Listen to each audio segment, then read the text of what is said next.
Alright, so we're going to start from the very basics of Unity. Now, I don't want to focus on it, but the thing I do want to focus on is the scripting side of things, guys. So, obviously, you're going to need Unity for this one. So, if you can open Unity while I'm going through this, guys, what I want you to do is glance your eyes up on the screen for just a moment. Okay, I'll turn the lights up. So, we're going to do three things. Now, I'm not going to focus on the buttons. I do not want to focus on the camera movement. I don't want to look at that at all. I want to look at how to generate the landscape. That's the important bit. Now, this landscape, you would never ever put this into a game because it's inefficient, it looks crap, but hell, it's a great introduction of how to generate things on the fly. Does that make sense, guys? So, obviously, the first one we're going to attempt at, the flat landscape with a little lip on it. And you'll notice how everything looks a little bit fuzzy as I'm sort of moving around. It's because there are, I think, about 40,000 blocks there. Okay, and they're all, what you're seeing there is the seams between them, the lines between them. So the second one's the same amount of blocks, just randomizing the height of them. Purely I just say, get a height between this value and this value. So it just scatters them throughout. The third one gives us the Perlin noise, which gives you nice mountains and, yeah, calm blue oceans. You know, the whole jazz. Now, so what we're going to have to do, guys, oh, Chris? So if you were to click Perlin noise again. No, it gives you the same hill. There's no what you call seed for the random value, so it's the same every time. Okay, if we implement a random seed, it would give us a completely different landscape every time. So this is all I'm going to focus on, guys. I literally just want to focus on how do you create the blocks, how you get them generating, and I reckon we should be able to do most of this one just today. So you're going to need an empty project, guys. I need to shut down Unity. So give me a second to get mine started. I'm using Unity 5, you're using Unity 4. It's going to look a bit different, but the features are the same. So guys, create a new project, give it a good name. I'm just going to call mine Landscapes version 2. Make sure it's 3D. You do not need any additional software packages, so just don't tick any of them. Create your package. I kind of ticked all. Oh God, you're going to be there forever. Cancel that process. And I'm just going to stop this. Hands up if you've actually used Unity before, guys, and you can remember how to use it. Really very good, Holmesy. Yeah. I want you to quickly reassociate yourself with how to move the camera around. Okay, so the middle click is probably the easiest way. So if you click in and hold it, you can pan left and right. If you right click, you can rotate around the scene. They're probably the two main navigational ways to move around. As for moving objects, guys, obviously you have to click on it first. There are three things you can do to every object. And can I get your eyes up on the top of the screen? You have your move tool, which is by default clicked. That means you can move it around. Make sense? You've got your rotate tool, which allows you to actually change the rotation of objects. And you've got your scale tool, so we can resize it. Now obviously I'm using a light, so it's not going to change much about the light at all. Now, on the top left there we have the hierarchy. These are all the objects inside your scene. Okay, and down the bottom you have your project. These are all the objects inside your project. Does that make sense, guys? Okay, everything in your project down the bottom, only the parts you're using at the top left. Okay, they're the main things I'm going to pay attention to today. So to start with, guys, let's go to game object up the top. I want you to click on 3D object and click cube. Okay, make sure you got your move tool selected as well at the top. I just realized I didn't. This is what we're going to use as the primary building block for all of the landscape, guys. Just hundreds of cubes, again and again and again and again. All right? So the one thing I want you to have a look at, and the reason I got you to create this, because we're going to delete it in a second, in the properties for this guy, where every single object has a transform. Okay, guys? And the transform tells you where it is, how it's rotated, and how big it is. So can you see how they match up to our three tools? Our move, rotate, and scale. So what I want you to do, position. Okay, you can actually change the X value by dragging the X left and right. Have a go yourself if you want, and the Y and the Z as well. I want you to become accustomed to which coordinate is which direction. Does that make sense? So if you change the X position, which direction will it move? If you change the Y position, which way will it move? And same with the Z. That's the most important thing for this particular project, knowing which direction it's going to move. Does that make some sense, guys? How's that feel? If you wanted to, you can actually change those values by putting in specific numbers. So you can click in the box. If you put 0, 0, and 0, you are in the origin point. Origin is smack bang in the middle of your world. You've all done 2D geometry, haven't you guys? Like your coordinate systems? Yeah. Yep. 0, 0, it's the origin. Okay? Now, this poor little cube here, guys, he's gone. I'm just deleting it. Because the whole purpose of this is we're going to create them on the fly. So what we're going to do, guys, I want you to come down to your assets down the bottom here.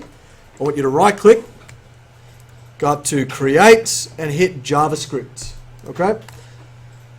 And we're going to call this landscape. You don't need to call it anything more special than that. And if you double click on him now, it's going to open MonoDevelop. My version will look slightly different, but not very much, than yours. This is where your code goes, guys. Hands up if you've done any JavaScript or you can remember JavaScript. Okay, cool. So let's get MonoDevelop open. I'll make sure everyone's at the same point, and we're going to continue then. So the first thing we really should do is focus on A, how do you code a little bit in JavaScript, and B, how do you make the objects on the fly. So what I want to do, your code must, just like in VB, it must exist in a sub or what you call a function. So the same with JavaScript, it needs to exist inside one of those functions or another one you made. Does that make some sense, guys? Yep. We're going to just deal with start. So do you guys want to add a couple of empty lines inside function start? Tab across, because he doesn't do the tabbing for you in MonoDevelop. All right. Now, simplest line of code that I can give you guys, we're not even going to worry about generating objects. I just want to show you how scripts work to start with. I'm going to go debug.log hello world, as we always do. Now, with JavaScript, big differences, guys. Case sensitive. So if you wrote debug with a little d, it wouldn't know what you're talking about. Second thing, semicolons on the end. Every statement or command needs them. All right. Now what I want you to do, guys, just your eyes up for a second. We're going to go back to Unity. Scripts must exist on something. Remember that? Yep. They don't just execute because they're sitting in your assets. You have to put them on an object. So I'm going to put this script on the camera. I'm going to drag it on top of main camera. And to make sure that worked, if you click on main camera, it should have the script over there in the properties. Does that make sense, guys? Yeah. When you hit play, you hope to God that down the bottom left-hand side, can everyone see my hello world? Yep. If you can't see it, I can click on console. There it is, hello world. It even tells me where it came from. That's our first step to understanding code, guys. Now, if you took that one line of code, hello world, guys? Yep. If you took that line and put it in update, have a look at what that does. So the next step really is we're going to create that object, aren't we? Okay, we're going to create a cube, and we're just going to create one, and we're going to put it smack bang in the middle of the world. So what I want you to do, guys, let's get rid of our debug. He's been good to us, but he's gone now. What we're going to do, to create a cube on the fly, we can literally type in game object, capital G, capital O, game object, just like that. Dot. There is it right here, create primitive. If you press enter on it, guys, it'll type it in for you. Press spacebar. Okay. Oh, spacebar worked as well. No, I tried to when game object tried to press spacebar. It just doesn't work, does it? It's MonoDevelop. Okay, if you open a bracket, it wants to know what primitive you want to make. So what primitive do we want to make, guys? Cube. So you start with primitive type. So PRI will come up in the list. Hit enter. Oh, and Ninja's got a private. Perfect. Put a dot after it, guys, and there's cube. Second one on the list. Close the bracket, put a semicolon, and let's see what happens, eh? Ta-da! Do we have a cube? Yep. Awesome. Now what happens if I put that in update? Yeah, if you put that Well, if you put that on update, it is going to create a crap load of cubes, but you're not going to see them. because they're all spawning in the same one. Unless we give them a collision so they go flying. But then you've got to add a rigid body, and then you've got to do all that stuff. And you'd have to do it in code, because you made the cube on the fly. Yeah, but totally worth it. Alright guys, so next step. This is going to be a little bit harder. What we need to do is when we start creating heaps of these cubes, we obviously need to move each one, don't we? Yep. A little bit at a time. So what we're going to do is we're just going to make one big row of cubes to begin with. So let's just do this the long way, and then I'll show you the quick way. The first thing is we need to do, when you create the cube, we need to catch it. Okay? So to do that, you create a variable, which is done by var. You name it, just like so, and you put an equals after it. Does that make sense? Yeah. Create a cube, but then we're placing it inside of cube. Now to show you that that actually makes sense and it works, is if I type in cube and put a dot, there's heaps and heaps of stuff that we can look at. Does anyone remember the properties panel? What did we change to move its position around? It was in transform. So you do cube.transform. And if you do another one, there is position. Now, is that making some sense so far, guys? Yeah. Okay. If I put another dot, we can actually change the X, the Y, and the Z value of that cube. Seems like a lot of work, but it gets there eventually. Okay, so if I change the X value to 10, I should hopefully have moved my cube. If you want to go back to your game, guys, hit play, see if that actually worked properly. What if we do this? What if we leave him, I'll just use him as 0. I'm going to copy and paste these two lines. Bloop, bloop. Whoops. Now, we're actually going to get some errors here. Okay, and the error is you can't create variables with the exact same name 3 times in a row. So what we could do there, we could do one of two things. I'm just going to do the easy thing of changing their name. Cool. I know, it's amazing. And then what I'm going to do with the X positions, I'm going to start, the first one will be at 0, next one at 1, next one at 2. So if we jump back, let's just quickly test it before I go back to the code. It just looks like a rectangle now, but that's it. Oh, Inza's got some changes to happen. Alright, I'll leave the code on the screen. Really the only thing that's changing, yes, we are making 3 different variables, but we're not going to do this forever, are we? I said there's about 40,000 cubes in my other project. We are not going to do that. No way in bloody hell. So, guys, let's delete our code down here. So we're back with just cube. Sorry. How do we repeat code in Visual Basic, guys? Loops.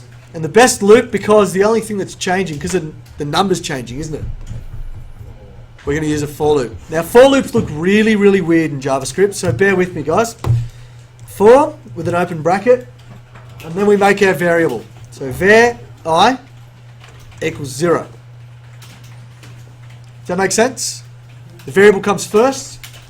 You put a semicolon just there. And then we have the condition to when we want to stop or keep repeating. So I'm going to go I is less than 20. And that'll do it 20 times.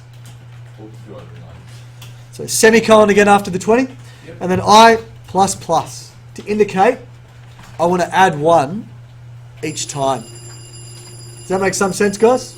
Yeah. Close the bracket. And then what I'm going to do, guys, open a squiggly brace. And then I'm going to close it underneath our 2 lines of code. Okay. Now before you get too ahead of yourself, guys, can I get you to, where it says 0 there, put I instead. And give those a go. We should have 40 cubes running straight across. And guys, here's a nice little trick for you. Can I get your eyes up in here? If you click on scene while the game's running, you can actually see what's going on while it's running. Alright, nice, quick and easy little first lesson there, guys. We're going to step it up next, or this Friday. Okay, we'll try and get heaps more done.